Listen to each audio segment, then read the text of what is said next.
Hey, what's up, everybody?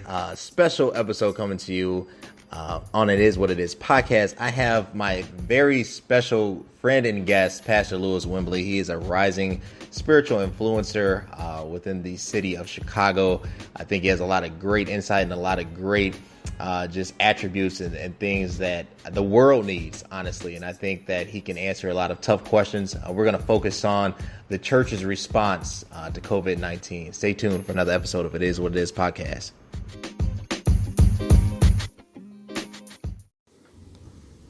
Anchor is the easiest way to make a podcast. It gives you everything you need in one place for free, which you can use right from your phone or computer. Creation tools allow you to record and edit your podcast so it sounds great. They'll even distribute your podcast for you so it can be heard everywhere: Spotify, Apple Podcasts, Google Podcasts, and many more. You can easily make money from your podcast with no minimum listenership.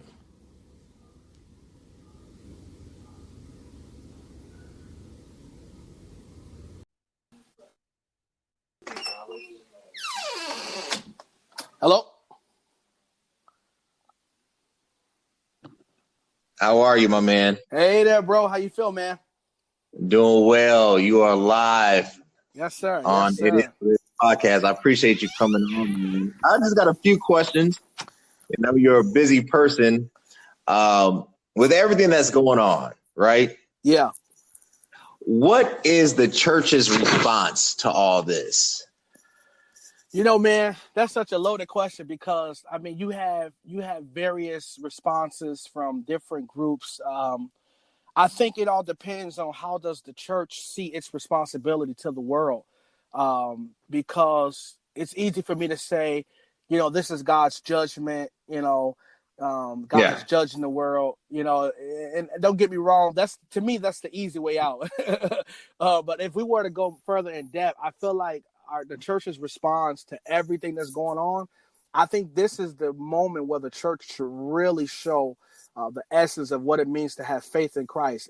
If I were to be a bit brutal, I'd say this crisis has shown the altitude of the church. And what do you mean by that? In other words, that this crisis has shown how high we think we are. And unfortunately, we're like feet away from the world. We're like say that again. Do you think it's disingenuous? So I'm seeing a lot of presentation, some good, some bad. I'm seeing a lot of trying to do business as usual. But really, is that the effective means? Like, should you know?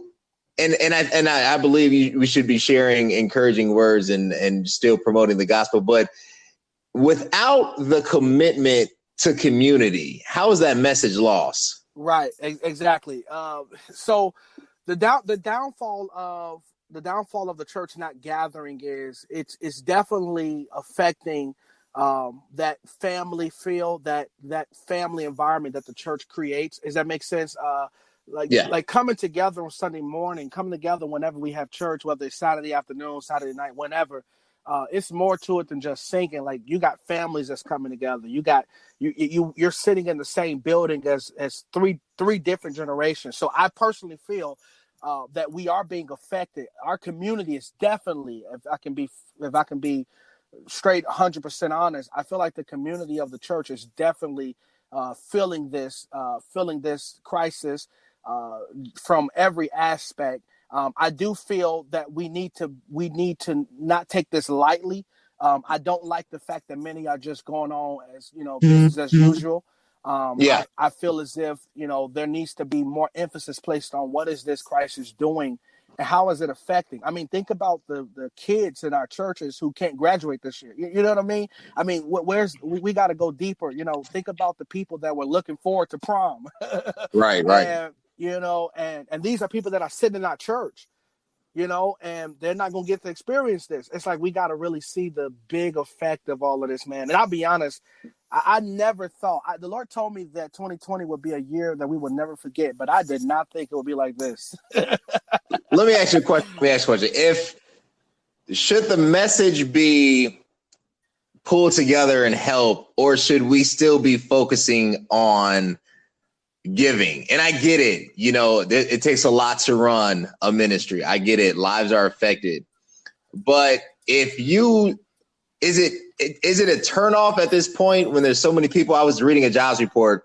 If you compare last month's data, the U.S. economy was at 3.5% unemployment, adding 150,000 jobs per month. They're expected now with the new data for that number to be above 30% U.S. unemployment, with 3.3 million filing within the week of last week, and a total of almost 7 million unemployed right now or furloughed. Wow.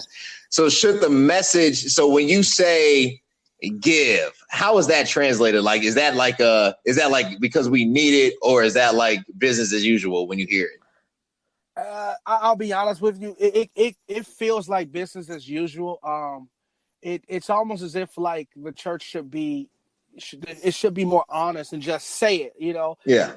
We should share more. We should explain how the church operates from a fiscal understanding and a business understanding. If you're asking people to give because you want the facility to pay its bills, then I think leadership should say just that.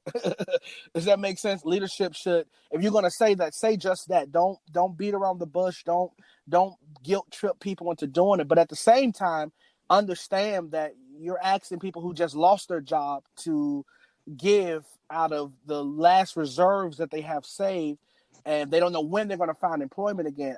I personally am convicted within my own spirit to even present, giving as usual. If Right. anything, hey guys, I understand you're in a tight spot, man. So if you can, sow by faith, believe God, but at the same time, I want you all to consider your family, consider everything that's going on. Jesus even said it. Jesus talked about, when a man builds a house, count up the cost, like count up the cost. Give. Paul said to the Corinthians to give, let a man purpose in his own heart what he should give. So now we have to shift to just not from regular giving to now we got to talk about purposeful giving. Like, hey, here's what's going on in the culture, but I understand you lost your income. If you can give something, I'm not going to hold it against you. Does that make sense? What I'm saying? Yeah, that makes sense. We can't place higher expectations on our people than what they don't have. People can't give what they don't have. Right. But what?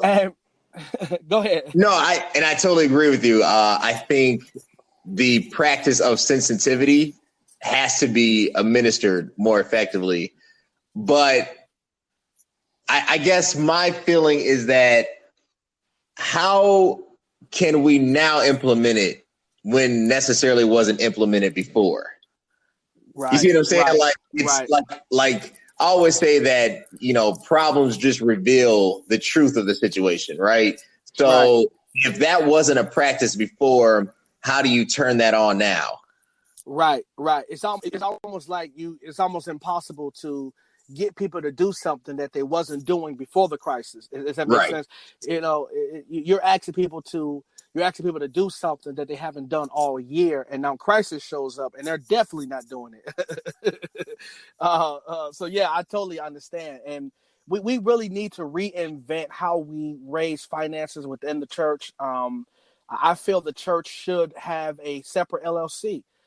Some type of business endeavor. It could be a daycare. It can be, it could be some type of fund, another stream outside of the traditional tithes and offering. Because this crisis is definitely showing us, honestly, what you just said. It's definitely showing the heart of people, but it's also showing the heart of the real issue. Mm-hmm. So, yeah, I totally agree, man. All right, but I got a couple more questions. I know you got to go. Whenever that is, gets back to normal, what will the church look like?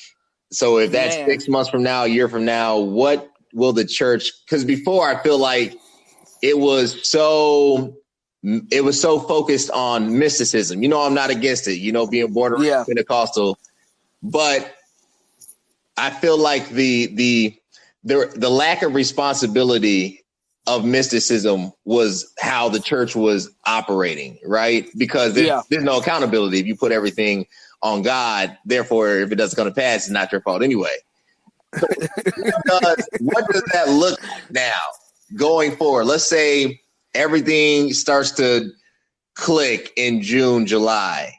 What does that first month of service look like?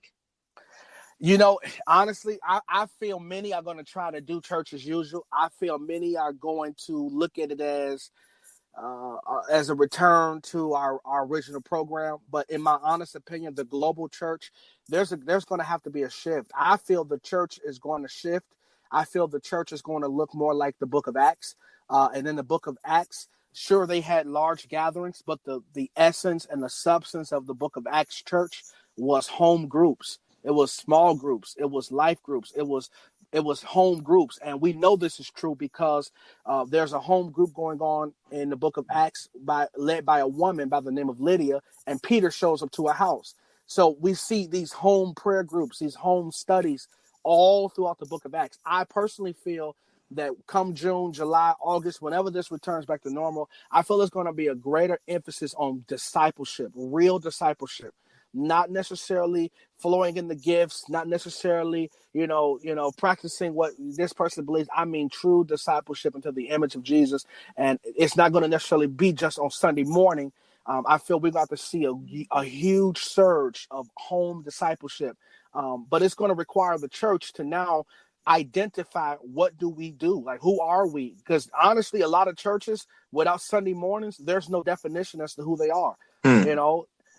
If I were to compare this to a chess game, the queen is our Sunday morning. So this crisis has just knocked our queen out. That makes sense. Does that make sense? That makes sense. Yeah.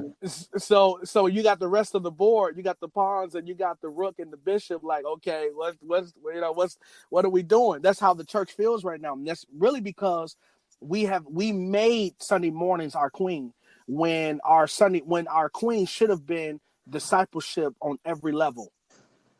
Does that make sense? Yeah, it makes sense. Yeah, we made Sunday mornings our queen when we should have made home groups and life groups and accountability. I mean, partnership, prayer accountability, accountability, Paul and Silas relationships, Paul and Barnabas relationships in the church. That should have been the meat of our church. Think about it like this. Jesus spent 3 years on the earth and he discipled 12. If you multiplied his life by 10, and if you times that 12 by 10, that means in 10 years, Jesus would have only discipled, what is that, 120? 120, yeah. 120. Yeah. In 10 years, he's only discipled 120. And 20 years, he would have discipled, what is that, 240? 240, yeah. 240. So yeah. in 20 years, so let's say Jesus is a pastor in America, his 20th year church anniversary. Most people are probably bragging about, man, we got 3,000, we got 5,000, we got 10,000. Here's Jesus. I got 240 devoted disciples. Which one is the most successful? Yeah, 240. The 240. And this is where we're going. We're going back to the original model. And the original model is not the masses. The original model is the disciples. It makes sense. That's a mouthful. The original model of church. Yeah, the original model. It's the disciples. I mean, don't get me wrong. I love a full house. Man, I love it when I walk in church and everybody's there. Every pew is filled. Man, I love it. But I can't say that everybody there is a disciple. Yeah. I mean, I hate to say that. No offense. But not everybody that sits in the church is the church. And that's what the issue is, and that's what the argument is. What are we, and what is success? And that's the questions that we're going to have to define come June, July. These are the questions that we're going to have to define. What is success? What is a successful ministry? How do we measure that? And I think the new question is not how many are coming, but how many are becoming. Yeah. If that makes sense. So yeah, man. Great stuff, man. Awesome. All right. Well, what's going on with you right now? What do you have working on? Because I know you're a man of many projects. Oh man, I'm currently working on a couple ebooks, revamping my website. I'm about to launch some online courses, and I'm about to give away a free book. Actually in the next couple weeks on my website, and then from there, man, I'm planting a church. My wife and I were planting a church here in Chicago. called Manifest Chicago. Really, it embodies our entire conversation: discipleship, family, faith, fellowship, all that good stuff.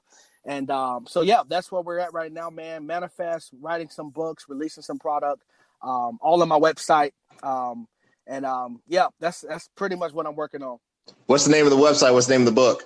Okay, so my website is lewiswimbley.org. lewiswimbley.org, LOUIS, Wimbley, WIMBLEY.org. And the book that I'm going to be giving away is called The Frequency of Victory. Basically, how victory follows the frequency.